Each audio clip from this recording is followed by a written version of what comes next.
According to a number of stories, this is a genuine story of a little child named Amarjit Sada who lives in India and is a resident of the Indian state of Bihar. According to these claims, Amarjit Sada is the youngest serial murderer.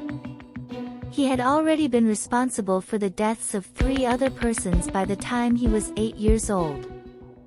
Sada, who was born in 1998, was responsible for the deaths of a large number of members of his family in a series of unrelated incidents that occurred between 2006 and 2007.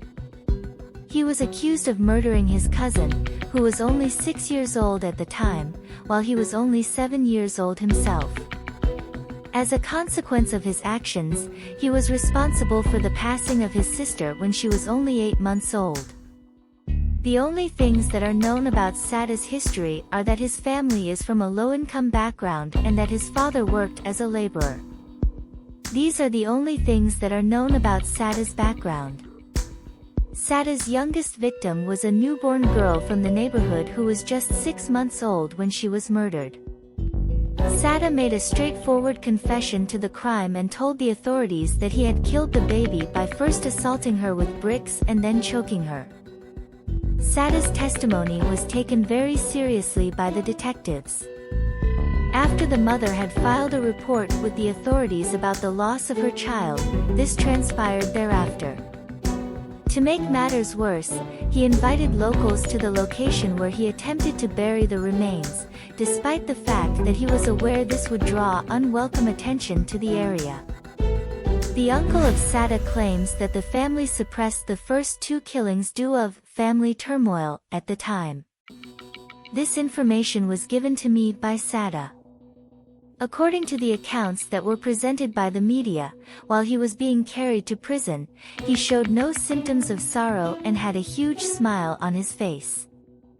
The youngster, according to a psychologist cited in an article that appeared in many news articles, lacked any comprehension of concepts such as right and wrong.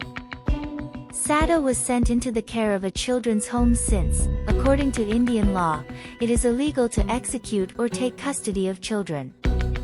Since he was freed in 2016, it is unknown where he has been hiding out since that time.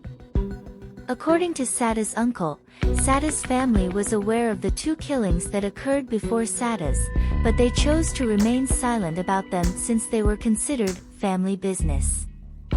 In spite of the fact that he had admitted to killing his sister a few months earlier and his cousin the year before, Sada remained upbeat and did not exhibit any signs of regret until the police took him into custody and placed him in jail.